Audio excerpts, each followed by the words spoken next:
Pilates. She holds a yearly fundraiser for Hawaii Animal Sanctuary, sharing in ways to express authenticity through the path of love.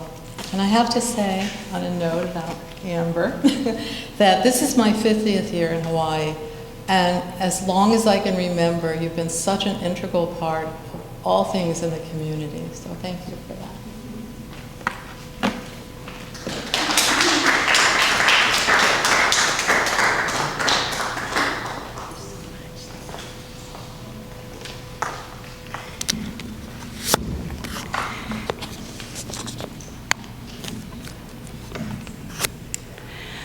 I want to say a big thank you to Raj and everybody for putting this wonderful event together, and all of the legislation and all of the work to help to promote yoga and meditation in Hawaii. I've been in Hawaii now for about 36 years, and when I came to yoga, it was really after a big part of my spiritual journey, growing up in a spiritual household, and it really just felt like such a natural inclination for me to learn to really master my mind.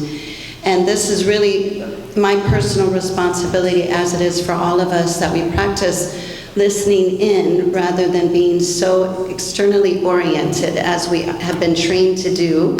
From most of us as children, we've been learning from books and our teachers and our neighbors, but really the learning is listening into one's own heart, as the heart does not lie. The heart, the feelings, the emotions in our hearts are really where the answers lie. So I've been working really to allow that I have peace in my heart through my practices and through my giving of seva. And seva is a service when you give something without expectation of receiving. And I think it's the prescription or the cure for what ails society today, is when we give, when we can do something out of our own willingness to love and accept and help people or animals, as many of us here are animal advocates, as I am.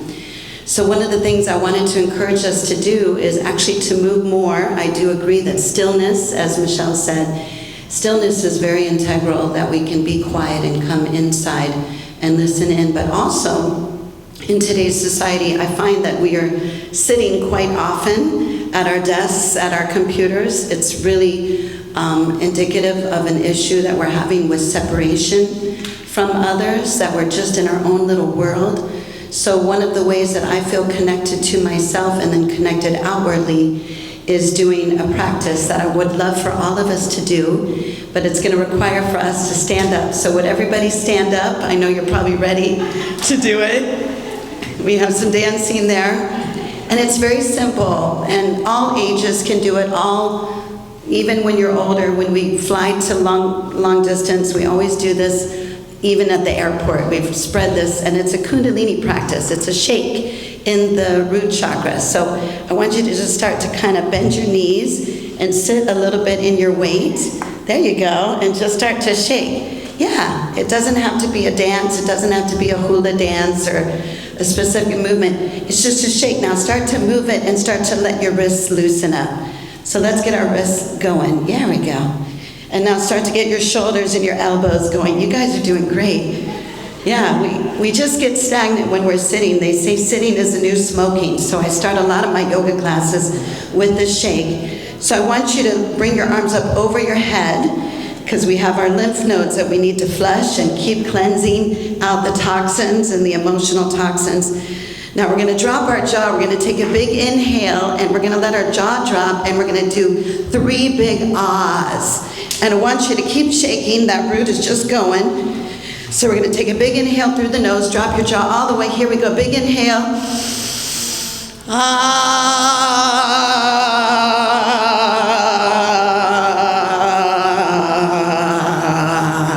2 more. You did great. Do more.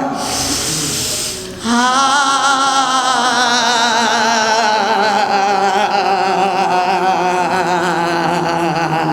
And one more time. Let it all go. Big inhale.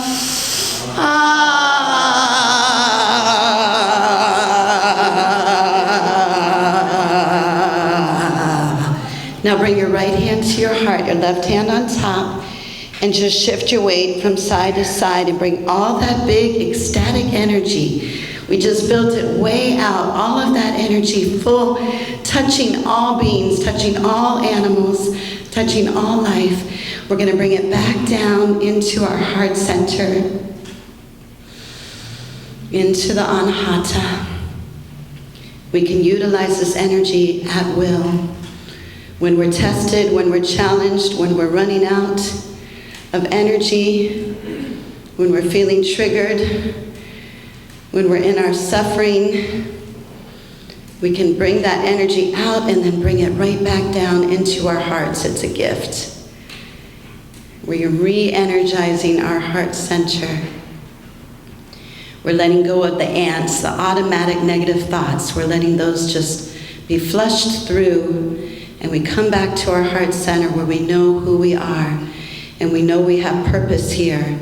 And our number one purpose is to give love and to receive love, to exchange love with all people. There is no one that is not our teacher. There is no one that is not our student.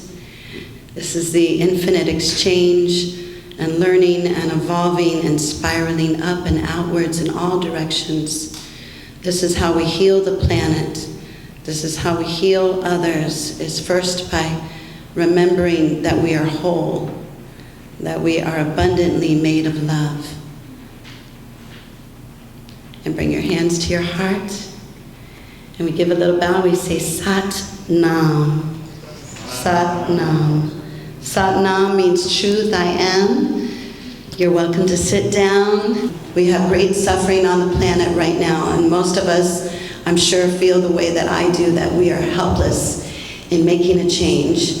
But actually we are not. We are all powerful in the power of love, in the power of God, source energy. When we move in through ourselves, when we take care of ourselves, when we practice what my teacher, Dr. Freddie Weaver, taught me, which is the practice of selfness or self-tantra, which is remembering when I take care of this body temple, when I take care of my beautiful mind and my beautiful infinite spirit, then, only then, can I help others by holding the light first, by going first, by being responsible for myself first. I'm not at the whim of the world. I'm getting off the roller coaster or the wheel of suffering, as Buddha talks about. We can take ourselves off of the wheel. We can, and we are today, now. Thank you very much. Aloha. What a wonderful introduction.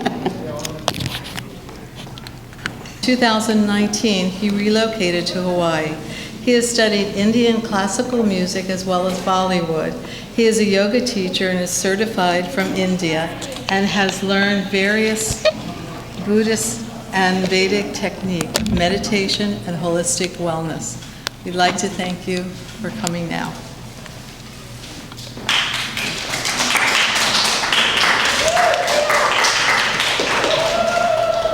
Hi everyone, thank you, Madonna. Yeah, Madonna. Madonna. I know. I just used that. I know. I get Madonna. that. Very, you look like Madonna and I don't sing. the goddess. And it's a hard act to follow after Amber. So I'll just keep it short, and I know we are past 12:30, so just a couple of minutes. And thank you very much, Raj, for inviting me and the great job that you're doing with organizing these events and setting up the nonprofit, and it's amazing. So, the theme is yoga and world peace, right? And inner peace and world peace. This reminded me of the theme of oneness. So I have a song. I'm more into music. I'm not a speaker. I'm more comfortable doing yoga or singing, not speaking. So I have a song on oneness. It's like give peace a chance, give love a chance, no more hate, we are all one. And I talk about 5 different religions and repeat those. So it's ultimately we are all one. Also, it reminds me of an incident that happened with my kids when they were like 6, 7 years old. One time I talked to them about yoga. I asked them, do you know what is yoga? And myself being from India and my kids, I thought they would know. They said, I thought they would know. But what they said is, oh, it's something that American women do in the studios. And, exercise for American women in the studio. I said, no, yoga is from India and it's thousands of years old. It's 6,000 years old. It's not a new fad that Americans do in the yoga studios. And so this connects to this oneness. So just imagine, this is like 10,000 years time difference, right? 10,000 years old, such an ancient thing. And it's from across the globe, right? India is 12 and a half, from California, it's 12 and a half hours. So it's exactly on the other side of the globe. And across so many cultures, so much history, civilizations, and it's still valid, right? So it's connecting all of us. And all the mantras, I have a lot of different points I can talk about yoga and oneness, but all the mantras, they start with, which I sing in kirtans or bhajans, and always start with Sarve Bhavantu Sukhina, or there's other Sarvesham. So it's always everybody. It's not about my followers or my religion or my country, or it's about Sarvesham. It's the whole world, all sentient beings. Keeping it short, that's all. Thank you very much. Namaste. No singing. That's Madonna. No, you don't need to sing. Thank you so much. Our next presenter comes to us via video. He is Dr. Suhas Sakar. He is a classically trained Ayurvedic physician with over 30 years of clinical experience. He is a best-selling author and is in the field of Ayurvedic integrative medicine. So we'll now be seeing the video that he sent us. Namaste. I'm Dr. Suhas Kshirshagar, and on behalf of Gandhi International Institute for Peace and Ayurvedic Healing, I welcome all of you to Hawaii's 6th International Yoga Day. As we celebrate yoga for inner peace and world peace, I would like to bring all of your attention to one of the most sacred Vedic texts that is known to humanity. That is Bhagavad Gita. Bhagavad Gita, as Mahatma Gandhi loved this book so dearly, and more importantly, he used all the techniques and the tools from this very ancient body of wisdom in his daily living. It's almost like practical Vedanta for daily living. And as we celebrate yoga, we celebrate one of the supreme textbook of yoga, which is Bhagavad Gita. Because all the different aspects of Gita and yoga can be infused for our daily living. When we talk about yoga, we talk about different aspects or facets of yoga. We talk about Jnana Yoga, Karma Yoga, Raj Yoga, Bhakti Yoga, and all of these things are seamlessly integrated in Bhagavad Gita. The 700 verses in Bhagavad Gita actually creates a plan for living in accordance with the laws of nature. And it unfolds human potential in the middle of a battlefield, where the very first chapter of Bhagavad Gita is Arjun Vishad Yoga, where the yoga of despondency, depression, almost like a panic attack that someone gets, not knowing their dharma. The first word of Bhagavad Gita is dharma. And the last word of Bhagavad Gita is mama, means mine. Dharma means your duty. So your duty how to live your life and how to understand your dharma on a daily basis is what the core message of Bhagavad Gita is. It starts the first chapter of Bhagavad Gita with Arjun Vishad Yoga, where Arjun in the middle of the battlefield gets a panic attack and is completely depressed, not knowing exactly what to do. And the last chapter of Bhagavad Gita is Moksha Sannyas Yoga, where the yoga of self-realization and enlightenment. So from a journey of not knowing exactly what to do to the degree and the level of all knowingness to the degree of enlightenment is the journey of the 18 chapters of Bhagavad Gita. That is the reason why this is considered to be the supreme textbook of yoga. That is the reason why Mahatma Gandhi carried a little copy of Bhagavad Gita everywhere he went. And he often said that every time I am stuck in a life challenge, I open any page and it brings smile back to my face. Because what Gita celebrates, and as we celebrate the International Yoga Day, it tells us the right knowledge is the ultimate solution for all the problems in our life, because it gives us a real glimpse to the nature of reality and not clinging onto what is not unreal. We call them as fleeting moments of perceptions that are not real, which are hindrances towards your self-realization. Live what you learn and continue to grow. That's exactly what yoga is for practical daily living. Detach from the illusion and attach to the divine. Detach from the illusion, the Maya, and attach to the divine. And everything that you do, every act can be act of prayer. Staying busy, offering something that your skill sets what the best you can do, because right action is always better than inaction. Doing things which are uplifting for yourself, make you feel good about yourself, and makes difference in someone else's life is the very purpose of yoga, especially karma yoga, selfless action. That's the reason why we celebrate on this International Yoga Day, that everything that we do as a collective consciousness, we all coming together, talking about it, living this way and celebrating this way, is an act of prayer. And selflessness, the message of peace, ahimsa, inner peace as well as world peace, they are interconnected. Ahimsa, shanti, these are synonyms. Peace and non-violence go hand in hand together. Coupled with seva, service, and selfless service, selflessness leads to peace, prosperity, and more importantly, progress. Because we are all here to help each other and evolve together. Because what we think, how we behave, how we act is always going to create a ripple in consciousness.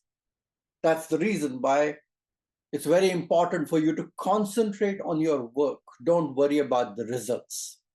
If there's one core message from Bhagavad Gita as the textbook of yoga, is do your karma. Karmanye vadhikaraste ma phaleshu kadachanam. Concentrate on your work and don't worry about the results. The fruit of the action is not in your hands. What you can do is how you can perform, how you can act. That is more important. And more importantly, rise above fear and doubt, ignorance, avidya. Those are the things that creates kleshas, that create challenges and difficulties and obstacles to peace. Individual peace as well as world peace together. When we talk about world peace, when we talk about non-violence, when we talk about inner peace, this is what yoga is all about. And it all begins with how you feel about yourself, your life, your duties, your dharma, your actions. And when we start shifting this, slowly it starts creating an uprise, an upswell in the collective consciousness. And I think that is the solution for the current modern day crisis that we feel. We have to counterbalance that, the message from Patanjali's Yoga Sutra. You have to counterbalance anger with love, fear with trust and faith.